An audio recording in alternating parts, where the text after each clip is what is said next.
예, 반갑습니다. 맘짱TV 성범이라고 합니다.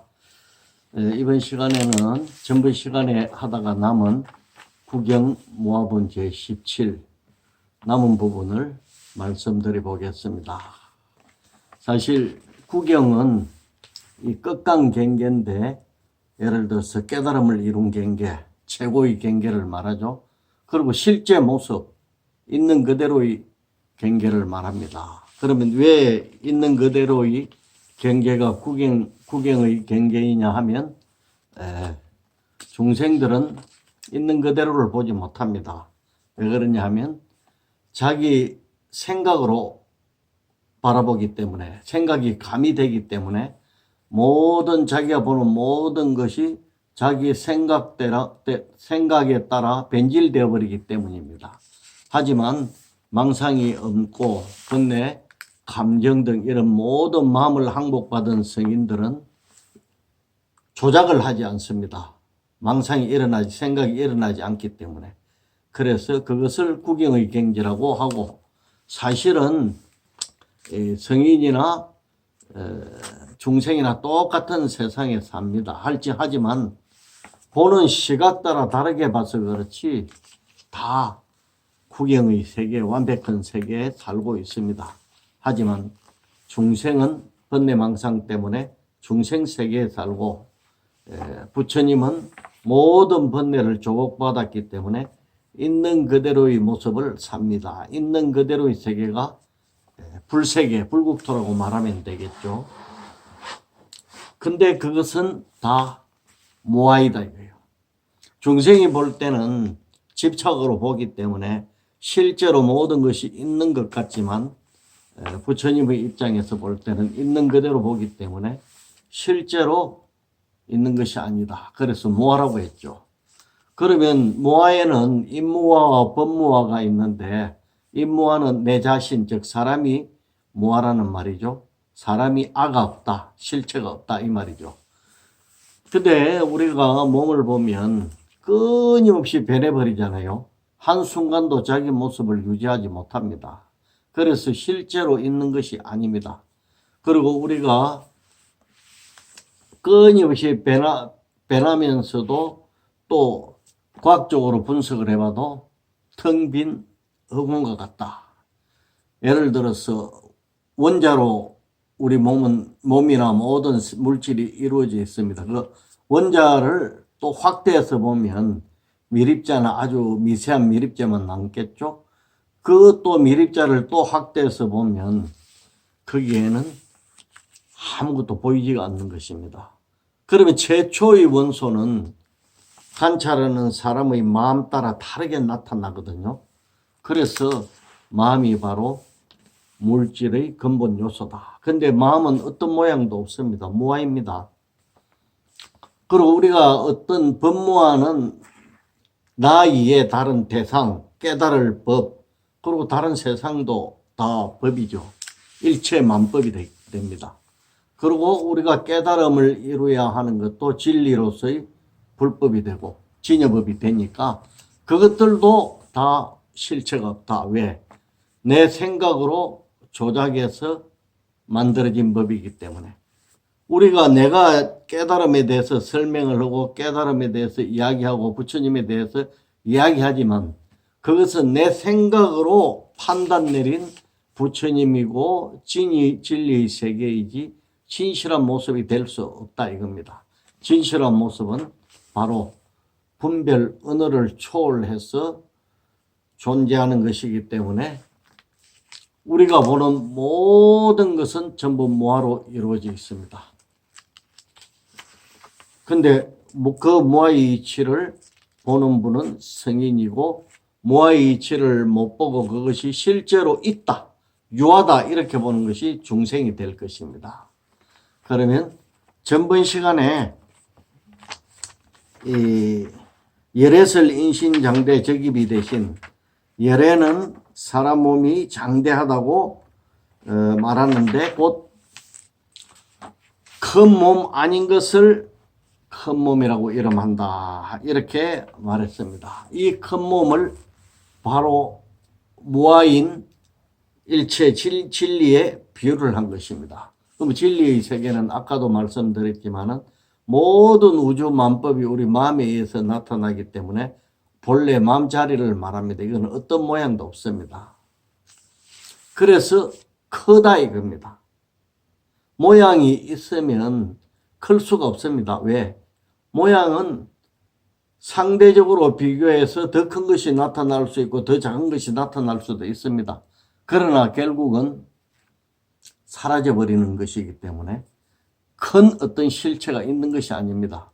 그래서 모양 없는, 우리가 보면 모양 없는 허공 속에 모양이 있는 모든 물질이 다 들어있지 않습니까? 그래서 모양 없는 허공, 그러니까 우리 마음 자리가 바로 큰 몸이다. 그래서 오늘 배울 그것은 본문부터 시작해 보겠습니다. 수보리야 보살도 또한 이와 같아서 나는 한량없는 중생을 제도하리라 말한다면 보살이라 할 수 없다. 왜냐하면 수보리야, 실제로 보살이라 할 법이 없기 때문이다. 그러므로 부처는 일체 법은 나 상대 중생 수명이 없다고 설하느니라. 보살이 나는 한량없는 중생을 제도하리라 이렇게 말한다면 이 보살은 나는 무아인데 내가 실제로 있다고 생각했죠. 그래서 아상이 있는 겁니다. 그리고 중생도 실제는 중생이 아닙니다. 무아입니다. 근데 중생을 제도하리라 이러면 진리의 입장에서 보면 맞지 않다는 거죠. 그러면 어떻게 성인들은 중생을 구제를 제도를 하고 구제를 하느냐 하면은 그냥 생각 없이 구제를 자연스럽게 흘러나와서 자비를 베푸는 것입니다. 그래서 그거는 자연스럽게 흘러나오는 것이지 인위적인 조작이 들어가지 않는 것입니다. 근데 우리가 나는 중생을 제도하리라는 어떤 생각을 이렇게 버리면 유의법이라 하고 생각으로 조작한 법이 되어버립니다. 그래서 진정한 진리를 아직 맛을 못 본 사람이다. 그래서 이 진정한 보살은 될 수 없습니다. 그런데 우리 현실 속에서는 그렇게 닦아가는 사람도 보살이라고 불러줍니다. 그렇게 하는 사람도 수행자라고 하고 보살이라고 해주지만 실제로 보면 보살이라고 할 법도 없습니다. 보살도 무아이기 때문에. 그래서 무아의 이치를 깨달는 보살은 나는 일체 중생을 제도하리라 이렇게 생각하지 하거나 말하지 않는다 그 말입니다. 그러면 아무것도 하지 않느냐? 그것도 아닙니다. 자연스럽게 흘러나오게 되는 그런 행위가 바로 중생제도가 됩니다. 그리고 보살 또한 실제하는 존재가 아닙니다.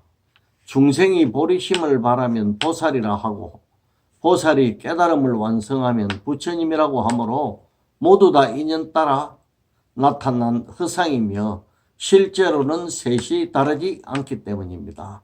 보살과 중생과 부처가 실제로는 다르지 않다. 인연 따라 깨달으면 부처님, 깨달음으로 가는 과정 보살님, 그 다음에 깨달지 못한 미혹한 사람을 중생.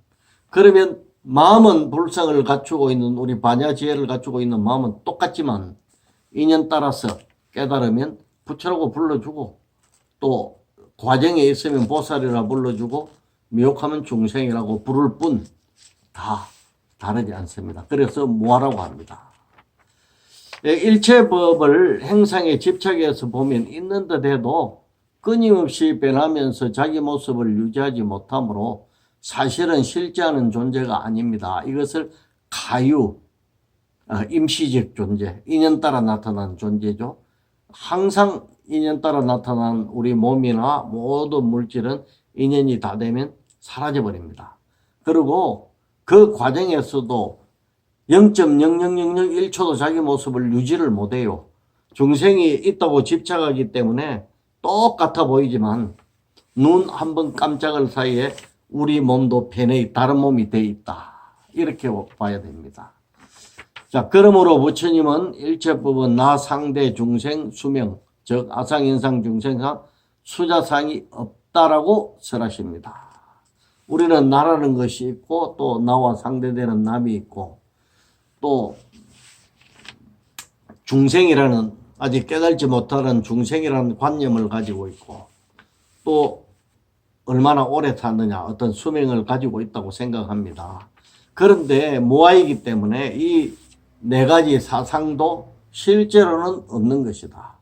내 몸이라는 건 아까도 말했지만은 몸이 있는 듯하고 바라보니까 끊임없이 변하는 것만 있지 이것을 내 몸이라고 할 만한 것이 없더라 이거요. 3살 때 내 몸과 80대 살 때의 내 몸과 두 개 다 내 몸이라 하면 안 되잖아요. 어떤 것이 내 몸이냐. 그냥 인연 따라 나는 가유로서 내 몸이 있을 뿐이지 고정된 결정된 나는 없다는 말입니다. 그래서 무합니다. 내 몸이 없으면 내 몸이 죽는 것도 없고 태어나는 것도 없죠. 그래 본래 진리 입장에서 생로병사가 없다는 거예요. 그래 진리를 깨달아야 일체 모든 고통에서 해탈을 할 수 있는 게 바로 그 부분입니다. 아무리 사회적인 출세나 재물이 많아도 생로병사에서 벗어날 수 없지 않습니까? 그래서 모든 고통에서 벗어나기 위해서는 몸과 마음이 공한 이치를 깨달아야 한다. 반야신경에도 나오죠. 도일체고해 하면 오온개공 도일체고해. 오온이 공함을 알면은 일체 고통에서 건너갈 수 있다. 오온이 뭡니까? 몸과 마음이잖아요.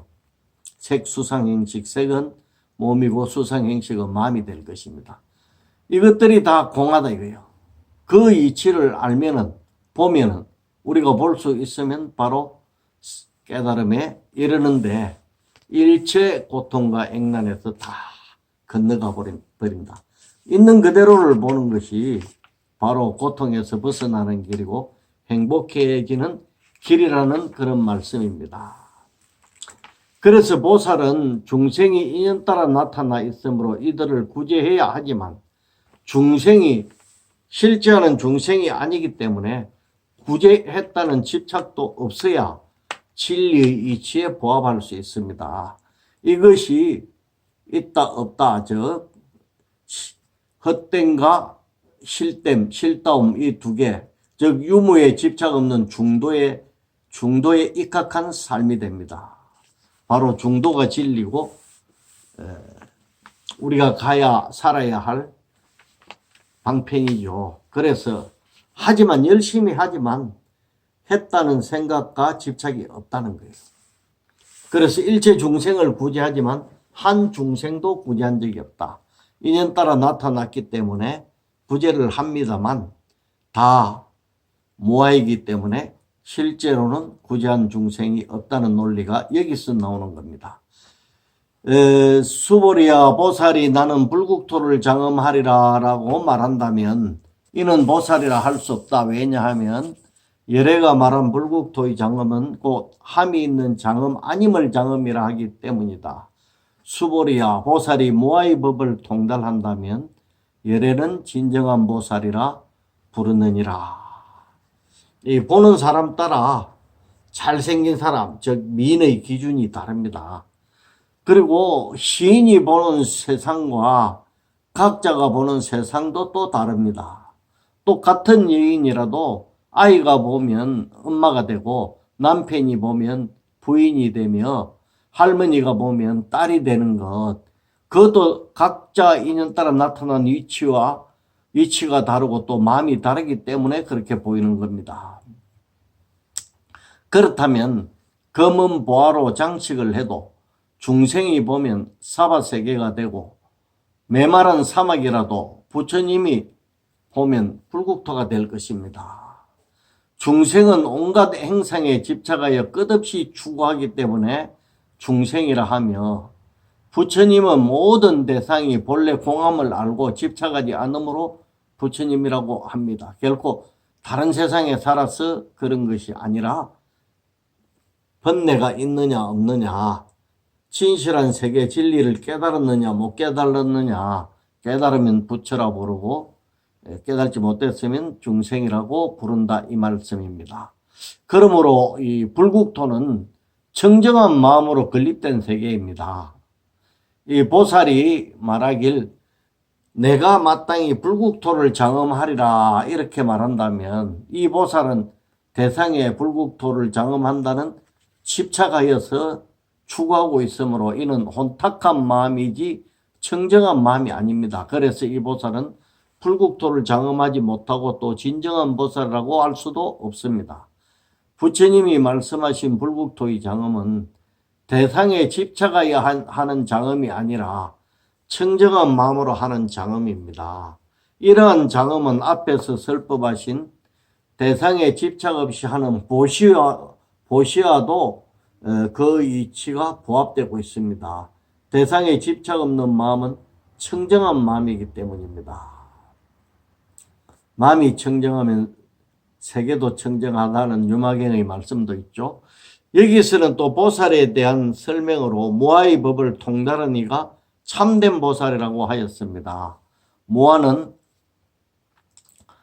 임무와 법무와, 자신이 실체 없음이 임무하고 일체 만법이 대상, 그리고 깨달을 법, 이런 것들이 실체 없음이 법무화입니다. 달리 표현하면 아공법공입니다. 이 두 개 아공법공을 체득한 경지를 구공이라고 하고 이 단계를 부처님이라고 합니다. 그리고 이 아공법공 이 두 무아를 체득하면 자신과 대상에 대한 집착이 사라지고 지혜가 드러나 세계의 실상을 볼 수 있습니다. 무아의 이치를 통달하는 것은 탐욕과 분노 등 의지로운 마음을 항복받는 요체입니다. 그러니까 무아의 이치를 통달하지 못하면 어지러운 번뇌망상이 들끓는 마음을 항복받을 수 없다는 겁니다. 그래서 부처님은 대상에 집착 없는 마음을 내라. 모든 것이 무하니까 집착할 필요가 없죠. 대상에 집착 안 하는 것은 법무하죠. 법공을 깨닫는 것입니다. 그러므로 보살의 수행은 무아의 이치를 알아야 가능하며 부처님 역시 무아의 이치를 통달했기 때문에 중생을 향한 자비가 지극할 수가 있습니다.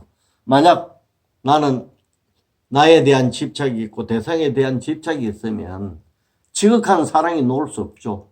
나는 나고 대상은 대상이고 남은 남이기 때문에. 그렇지만은 나도 뭐하고 남도 뭐하면 나와 남의 경계가 허물어져 버립니다. 그게 불이법이죠. 남의 일도 내 일처럼 볼 수 있고 내 일도 남의 일처럼 볼 수 있습니다. 이렇게 될 때 남을 자기 자신하고 똑같은 마음으로 사랑을 할 수 있습니다.